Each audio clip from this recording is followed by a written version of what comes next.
తెలంగాణ జై తెలంగాణ రైతు వ్యతిరేక పాలనకు ముగింపు కావాలని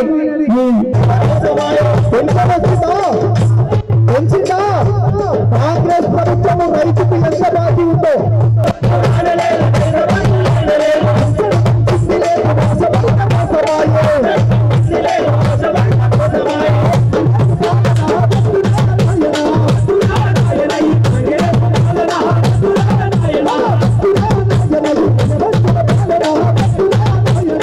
నమస్తే. పటాన్చెరు నియోజకవర్గ రైతులకు రైతు భరోసా ఎక్కడా అంటూ బీఆర్ఎస్ నాయకులు జిన్నారం మండల వేదికగా ఒక నిరసన కార్యక్రమాన్ని తీసుకున్నారు. ఈ కార్యక్రమానికి మాజీ మంత్రి హరీష్ రావు హాజరయ్యారు. మనతో పాటు పటాన్చెరు కోఆర్డినేటర్ ఆదర్శ్ రెడ్డి గారు ఉన్నారు. ఒకసారి పలకరించే ప్రయత్నం చేద్దాం.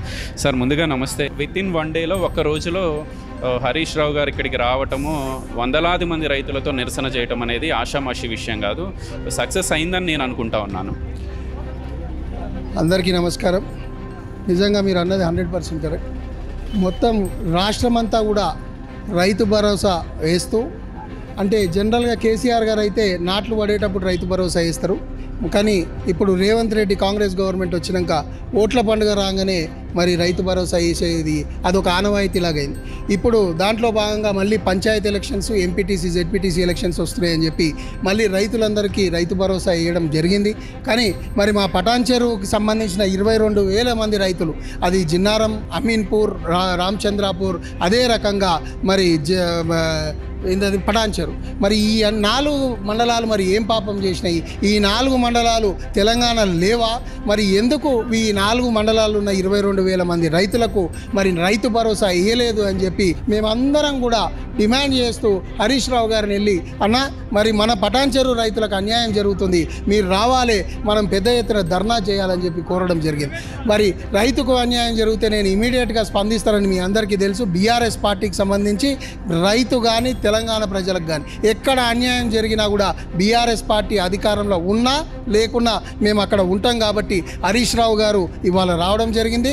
నిన్న 11 గంటలకు చెప్తే ఇవాళ 11 గంటలకు మరి ఇంతమంది రైతులు, ఇంతమంది నాయకులు, కార్యకర్తలతోటి పెద్ద ధర్నా జిన్నారంలో చేయడం అంటే అది ఆషామాషి విషయం కాదు. ప్రభుత్వం మనం అవలంబించే విధానాలు, ప్రభుత్వం చేసే మరి ప్రజా వ్యతిరేక పనుల వల్లనే ఇవాళ మాకు ఇంత పెద్ద ఎత్తున స్పందన వస్తుందని చెప్పి మీకు తెలియజేస్తాం. విషయం క్లారిటీ ఇవ్వాల్సిన అవసరం ఉంది. ఈ రైతు భరోసాకి సంబంధించి ఆ నిధులు రీసెంట్గానే పడినాయి. ఎవరైతే రైతులకి రాలేదో వాళ్ళకి అందించాలని చెప్పి మీ పార్టీలో గెలిచి కాంగ్రెస్ పార్టీలోకి వెళ్ళిన ఎమ్మెల్యే గారు ఒక లెటర్ హెడ్తో ముఖ్యమంత్రికి లేఖ రాశారు.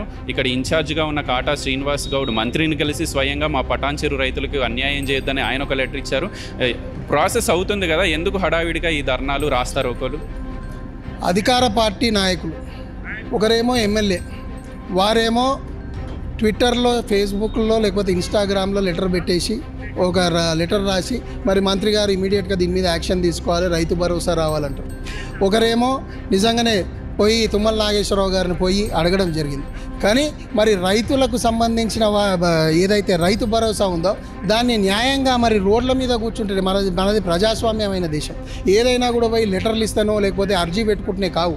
మనము రైతులతోటి కలిసి ప్రజాస్వామ్యబద్ధంగా ఒక ధర్నా చేస్తే అది ఇమీడియట్గా రియాక్ట్ అవుతారన్న ఉద్దేశంతో, అది కూడా రాష్ట్ర నాయకులు హరీష్ రావు గారు వస్తే అది ఇమీడియట్గా మరి రేవంత్ రెడ్డి గారు, అదే రకంగా కాంగ్రెస్ ప్రభుత్వం స్పందించే అవకాశాలు ఎక్కువ ఉన్నాయని చెప్పి అందుకే మేము ఉత్తగా నేనో లేకపోతే ఇంకొకరో చేయలే. రాష్ట్ర నాయకులు హరీష్ రావు గారు రావడం జరిగింది, వారితో పాటు 5 మంది ఎమ్మెల్యేలు రావడం జరిగింది. అంటే మేము ఇంతమంది చాలా సీరియస్గా ఉన్నాము, ఎట్టి పరిస్థితుల్లో రైతు భరోసా పడాలి అని ఉద్దేశంతో మేము ఇంత పెద్ద ఎత్తున మేము ఈ ధర్నా కార్యక్రమం పెట్టడం జరిగింది తప్ప ఏదో మైలేజ్ రావాలని కాదు.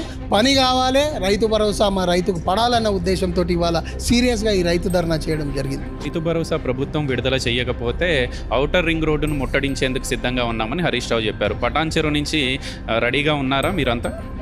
మరి నిన్న చెప్తే ఇవాళ 1000 మంది వచ్చినప్పుడు హరీష్ రావు గారు, కేటీఆర్ గారు, కేసీఆర్ గారు పిలిపిస్తే మరి పటాన్చెరు నియోజకవర్గం నుంచి ఎంతమంది రైతులు బయలుదేరుతారో మీరే ఒక్కసారి ఊహించుకోవాలి. మరి దాంతోపాటు ఇప్పటిదాకా హరీష్ రావు గారు అన్నారు, మొత్తం ఇప్పుడు మేడ్చల్ మండల్ జిల్లా కావచ్చు, రంగారెడ్డి జిల్లా మొత్తానికి కూడా మరి రైతు భరోసా వేయలేదు. కాబట్టి పెద్ద ఎత్తున మా పార్టీ తరఫున ధర్నా కార్యక్రమం అయితే ఉంటుంది. మరి దానిలోపు ప్రభుత్వం స్పందించాలని చెప్పి కోరుకుంటున్నాం. స్థానిక సంస్థలకు వెళ్ళబోతున్నామని చెప్పి ప్రభుత్వం సంకేతాలు ఇస్తూ ఉన్న నేపథ్యంలో అసలు ఈ పటాన్చెరు నియోజకవర్గంలో ఏది మున్సిపాలిటీ ఏది గ్రామం కూడా కన్ఫ్యూజన్ నెలకొన్న మాట అయితే వాస్తవం.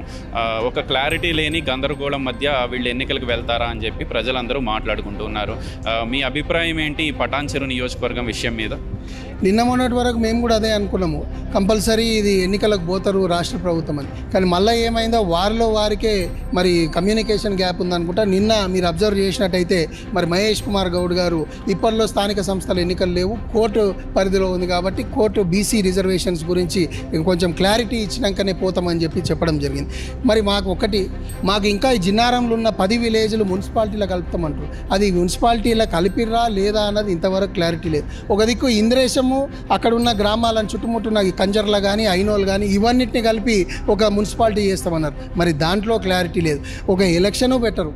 ప్రత్యేక అధికారుల మీద ఇప్పటికీ 18 months నుంచి గ్రామాలన్నీ కూడా నడవడం జరుగుతుంది. అంతటా మరి ఇప్పటిదాకా మా గోవర్ధన్ అన్నాడు ఒక్క మోరి కూడా కట్టిన పాపన పోలేదు. మరి ఇట్లాంటి ఈ పరిస్థితిలో మరి ప్రభుత్వం ఎలక్షన్స్కి పోతుందని చెప్పి నేనైతే అనుకుంటలేదు. చూద్దాం, వాళ్ళు ఎప్పుడున్నా కూడా మేము బీఆర్ఎస్ పార్టీ తరఫు నుంచి అయితే మీరు చూసిర్రు మా స్పందన ఎట్లుందో, తప్పకుండా మేము రెడీగా ఉన్నాం. ఎప్పుడు ఎలక్షన్స్ వచ్చినా కూడా we're ready to face it. ఫైనల్గా బీఆర్ఎస్ పార్టీ కార్యకర్తలను ఉద్దేశించి మీరు మాట్లాడాలని చెప్పి చాలామంది కామెంట్లు పెడుతూ ఉన్నారు.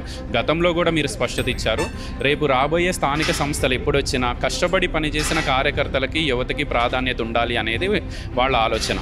ఎవరైతే గోడ మీద పిల్లిలాగా అక్కడ ఇక్కడ చూస్తున్నారో వాళ్ళు ఎవరో మేము అందరం కూడా మాకు కూడా ఒక నోట్బుక్ ఉంది, దాంట్లో రాసుకొని పెట్టుకుంటున్నాం.